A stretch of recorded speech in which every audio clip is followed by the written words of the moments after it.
Hello, hello, hello. This is Gresh from the I Am CEO podcast, and I have a very special guest on the show today. I have Ari Squires of arisquires.com. Ari, it's awesome to have you on the show. Thank you for having me. No problem. Super excited to have you on. And before we jumped in, I want to read a little bit more about Ari so you can hear about all the awesome things that she's doing. And Ari does not play any games when it comes to helping hungry entrepreneurs reach and surpass their profit goals.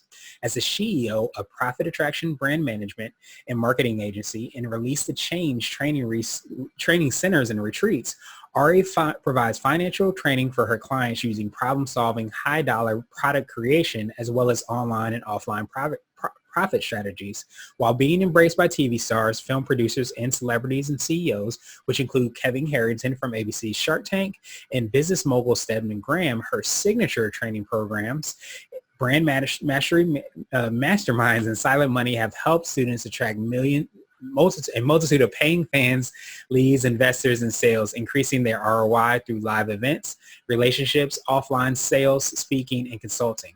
By using her profit attraction methods.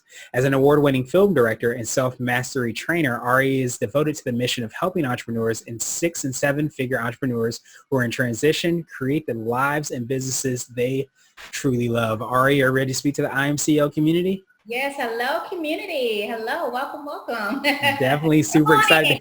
Come on in. The water's fine. So I love everything you're doing. I've been privileged enough to share the stage with you and been on a radio station. So you're doing so many phenomenal things. So I wanted to kind of rewind the clock, hear how things got started. Could you take us through what I call your CEO story? We'll let you get started with the business. Yeah, oh my goodness. I've been an entrepreneur over 20 years, right? I know I look only like I'm 17. Thank you, I know, but yeah.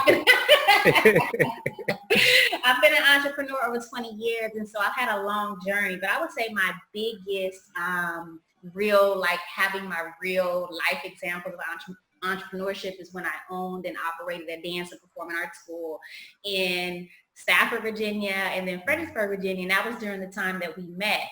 And I ran and operated that for over 10 years, and I loved it, but I wasn't a dancer. I was just a business, I had a CEO mindset, and I saw a need in my community where we needed, culture, African dance and hip hop and jazz, and so I saw a need, and I was like, oh, this would be a good community to do something like this. So we ran successfully for over 10 years, but then I got a little drained because when you're not operating in your passion, it does drain you, and you never want your business to feel like a job you hate. Yeah. No one wants to, whether it's your business or your job or your life, you don't want to hate it, right? And so I started feeling myself becoming drained and stressed out, and so people kept asking me, how did you get started in business? I need help. Can you help me? And so I just started doing these small 10 people business boot camps at my dance school, and I liked it. Like, I liked training people and teaching people what I knew, how I became successful, and then they would take the ideas and the strategies and the tips, and they would go out and create money from it, or happiness or joy. And I was like, oh, this is kind of cool. So then I invested in a business coach, and she taught me everything she knew when it came to building a coaching and consulting business, because I didn't know anything about that. I knew how to build brick and mortars and sell products, right? Like actual tangible products. And so it was amazing. And so here I am now since 2013, having Profit Attraction Academy, which has helped so many entrepreneurs, expand in their brands. A lot of our clients are doctors, attorneys, high end, like well-known people. And it's just been amazing. And I love just helping people create economic empowerment for themselves, their businesses, and their families. So that's the short story.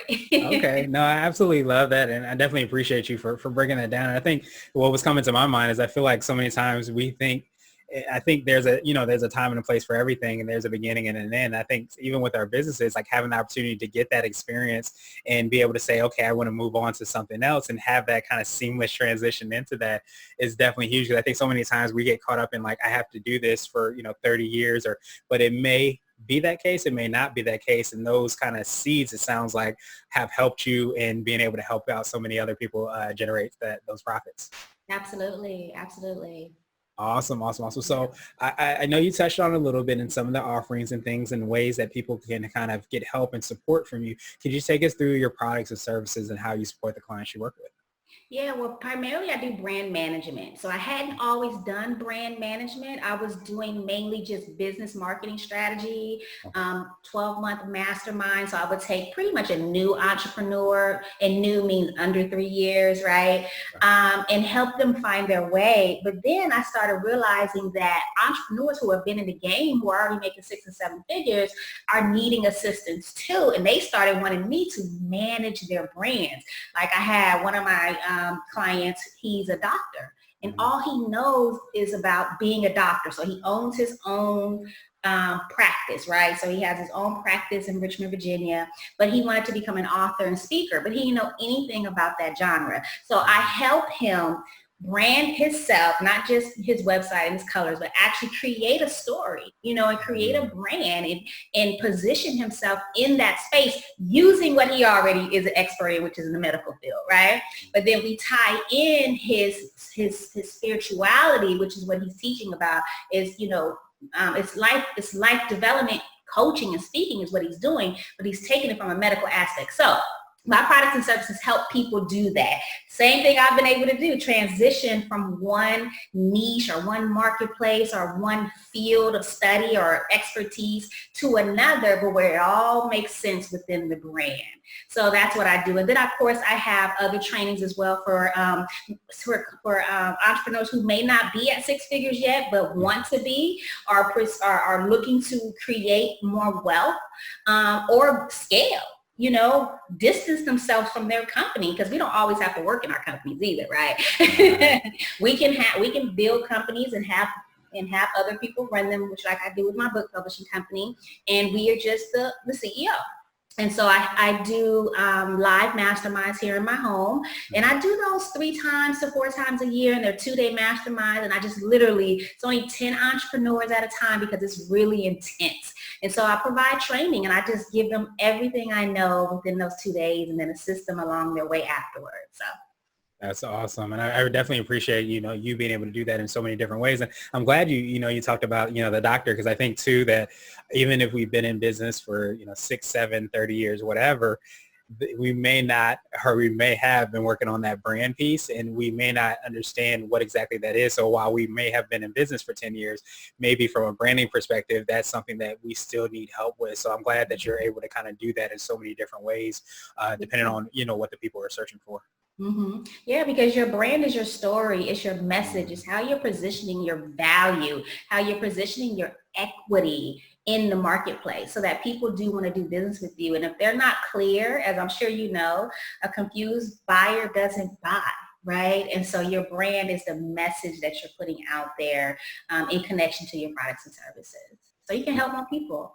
Yeah, absolutely. And I imagine you probably find this with clients too, that sometimes you don't realize that there are things. I think sometimes when you hear brands, maybe you're thinking of the logo, you're thinking of the website, but as you talked about, there's so many different underlying, maybe even foundational things that you want to be able to, I don't want to say control, but maybe showcase so that people understand exactly who they're buying, what they're supporting, what makes them unique, and things like that. It actually is control, because at the end of the day, that's what marketing is. Mm-hmm. Marketing is being remembered, marketing is what people say about you. That's what your brand is, so you want to control what your audience is saying about you.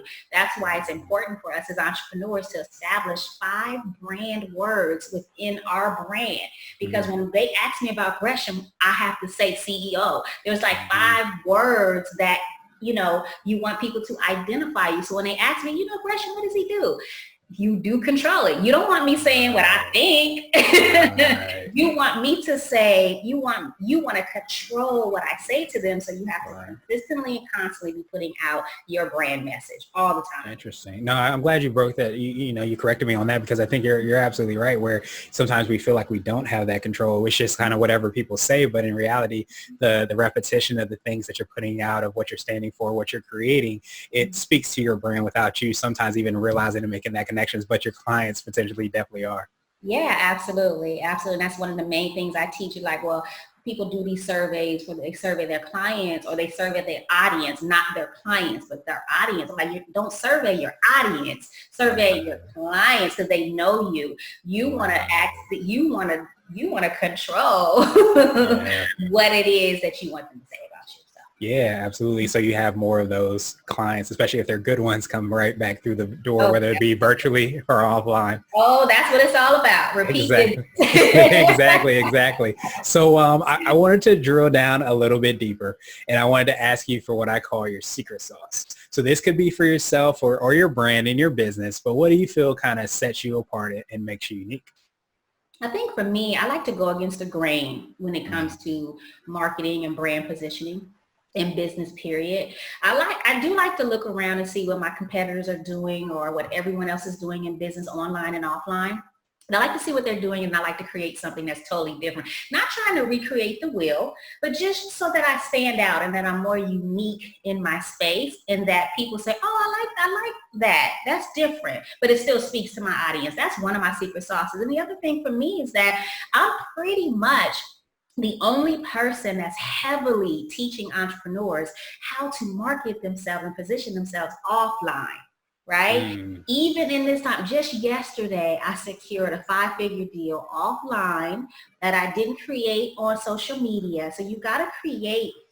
So I have this thing, like you mentioned in my bio, this program called Silent Money, you know, and it's about building those relationships and doing that marketing that I used to do 20 years ago before Facebook, before everybody hopped online and started marketing their brands, which is a phenomenal thing. I do it too. But I learned that my audience is not online. So that's my secret sauce, is helping you create this brand and this position offline, because typically what I found with my clients is that they make more money offline. You know, like it's easier to make $10,000 deals or $5,000 deals offline than trying to sell a $5,000 or $10,000 product online. You get what I'm saying? Yeah. Like, who's doing that? If you really think about it, like, are you buying something for $5,000 online? Yeah, probably not, right? Probably not. So I teach people silent money, how to make silent money. I love that. And I definitely appreciate that. And I don't know if you have found that as the, I guess the industry has evolved or changed or maybe just pivoted, where it's gotten more or noisier online, especially too. So sometimes that's been a way to kind of stand out, as you said, that you do in your brand. But also I imagine that your clients are able to stand out a lot more because they're able to leverage a lot of those offline opportunities where everybody else has run online. Yeah, absolutely. And the thing is that you definitely have to have an online presence, of course. But so your online presence complements your offline brand. So it's just about diversifying. Yeah, that makes so much sense. I think so many times people are kind of in the mindset of either or, but being able to kind of complement both of those so that it provides that winning strategy to help you drive more revenue and opportunities. Yeah, absolutely. Awesome. So I wanted to switch gears a little bit, and I wanted to ask you for what I call a CEO hack. So this could be like an app, a book, or a habit that you have, but what's something that makes you more effective and efficient? Oh gosh, that what makes me more, by not saying the word I can't. Like, that's huge for me. Like, even just in normal things I do in my personal life, we tend to just, when we come across something that's a little challenging in our life or our business, the first thing we want to say is, I can't. You know what I'm saying? Yeah. And it's just this natural thing we start having as children, right? And so for me, I always say, let me try, right? Not I can't, but let me figure out how can I? How can I make this work?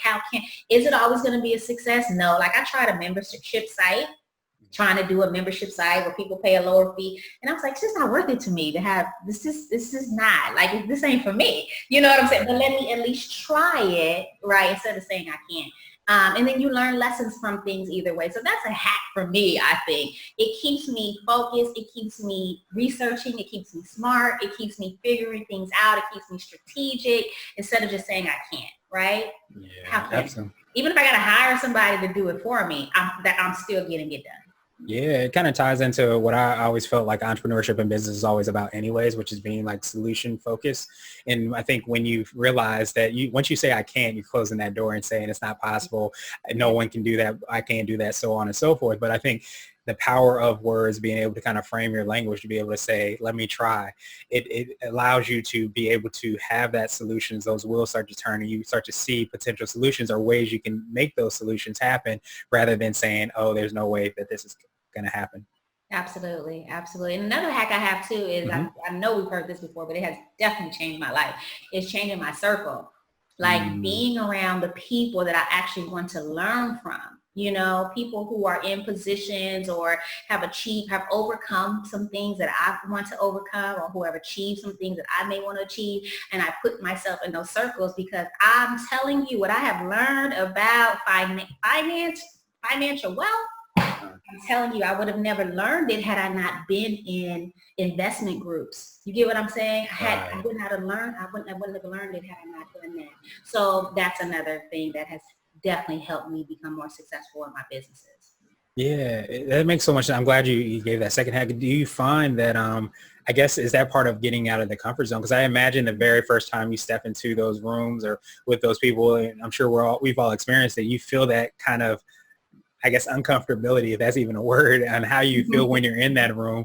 But I feel like if you stay in that room, you continue to learn, it provides you that opportunity to really grow. And then your comfort zone becomes a lot bigger and broader. You're able to kind of continue to step out and grow and develop.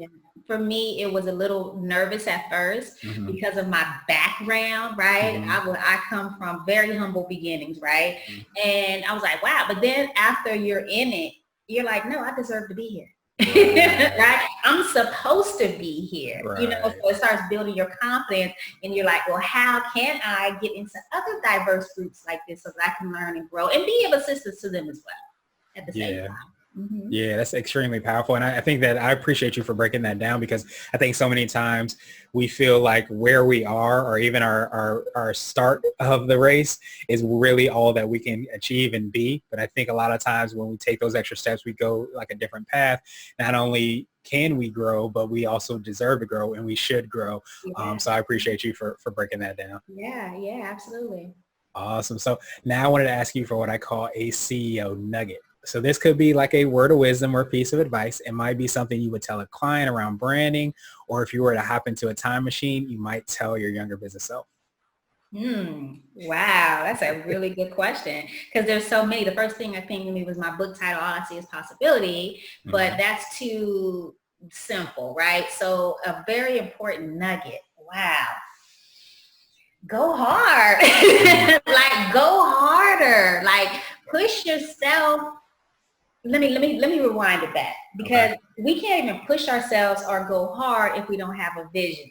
You know, and you know, I'm sure a lot of your listeners have taken some business classes. I know I took business in college, and you know, business 101 is the first thing we got to establish is what is the vision for our company, right? So without vision, you're just going to be wandering around trying to figure things out, right? But when you have that vision, then you have a little more focus, right? So you know when something comes to you, whether it fits the vision or not.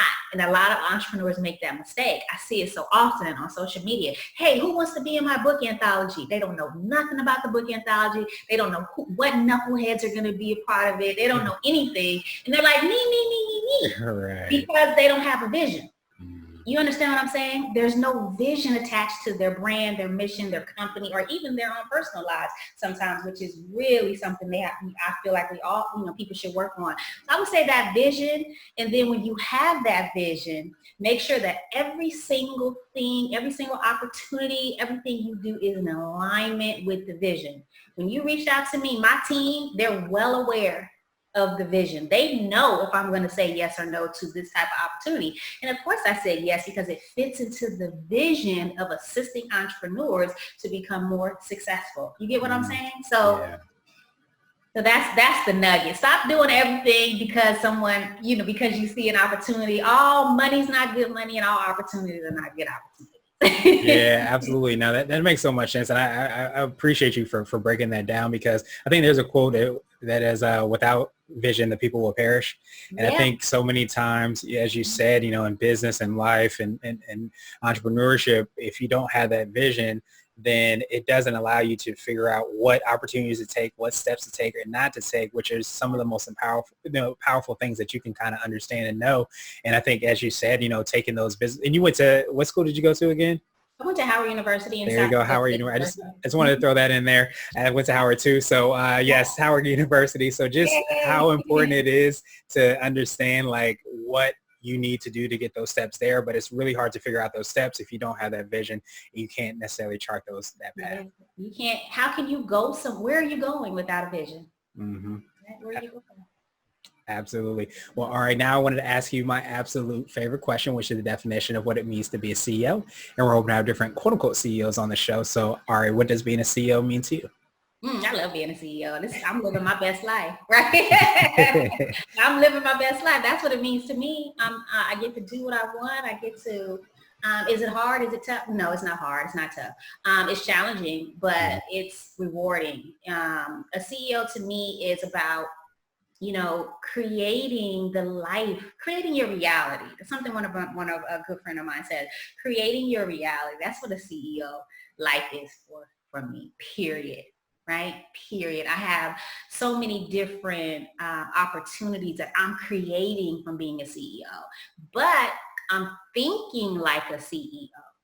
You understand what I'm saying? My corporations are set up like a CEO, not like a small business. Now, I know we all have to start from the beginning, you understand, but even when you're starting at the very beginning, you have to think about scaling, hiring teams, expansion, shifting, pivoting, times like this. My business has not skipped one beat. We have not lost one penny during this pandemic, right? That's because I was prepared for it. So that's what CEO life is for me, to kind of sum it up, right? Yeah. Maybe creating my reality at the end of the day. Nice. I absolutely love that. And I think it kind of ties into what we talked about with the nugget and having that vision. And I think that, as you said, no matter, if you're just starting today or potentially about to start, or you're 10 years, in your business, you want to make sure that you have that vision and you are understanding how to create a business that is beyond you and how to scale and how to add those teams, if that's what your vision entails. But you get to make that decision. You get to be that artist. You get to paint that picture and create exactly the vision and life that you want to have. So I love that definition and that perspective. Yeah, and that's what I love helping people do. I always find out from them, what's your vision? What do you see yourself doing? What do you want people to say about your brand 3, 5, 7, 10 years from now? Because that's where we have to start from. That's where we start from. And to hear the people's vision, I just want to buy my mom a house. I just want to be able to wake up whenever I want to. I just want to be, everybody has a different vision. And that's where you start creating, That's when your life begins to have meaning and purpose. And then when you're serving people, like the way you're doing this with your podcast, this is your purpose. You've always been this way since I've known you, to want to serve and give back to a community to help them be better. You're living your best life, right? There you go. I'm being that too. I love that. Live your best life. I love that definition and perspective. And I think, as you said so well, when you understand that vision, you're walking into your purpose, you align with who you are. You're not running anybody else's race. You're running your race. That's how you have that true opportunity to win and create a really phenomenal thing. So, Ari, truly appreciate that definition and appreciate your time even more. What I wanted to do is pass you the mic, so to speak, just to see if there's anything additional you want to let our readers and listeners know. And of course, how the best they can get a hold of you, get a copy of your book, find out about all the awesome things you're working on. Sure, absolutely. Well, as he said earlier, I am easy to find. My website, arisquires.com. I'm actually on there a lot where you can chat with me live, where you can ask me questions. I'm on there. Social media. Ari Squires Speaks as well. I'm always sharing different tips. Sometimes I'm having a lot of fun just being myself. But at the end of the day, my advice to CEOs always is just stay connected to who you are and stay connected to your audience and make sure that you're providing them the best customer experience that they can possibly experience. But I love what I do. I love helping people. A couple things I have coming up is right now I can share this, right? Yeah, absolutely. Okay, I just have, I'm establishing the Profit Attraction Academy Collective, where I'm bringing on coaches of all different niches, life coaches, leadership coaches, LinkedIn coaches, all coaches, whatever, branding, marketing coaches, and I'm creating this collective because I have a lot of clients that come to work with me that I either don't have time to bring on my roster or they're looking for something that I don't offer. And so I'm just sending them to people in my collective and I'm collecting a little commission. But we're all working collectively to help entrepreneurs. So if you're interested in something like that, please contact me, send me an email, DM me, info@arisquires.com. I'm looking to bring on some really, really, really passionate coaches who want to do this for a long time. So that's pretty much it. Nice. I definitely appreciate that, Ari. We will have the links and information in the show notes, but I definitely appreciate you not only living your best life and also reminding us of how we can do the same too and the steps that it takes to happen. So definitely love everything you're doing. Happy to, of course, have you on the show, and I hope you have a phenomenal rest of the day. Thank you. I appreciate it. Thanks for having me.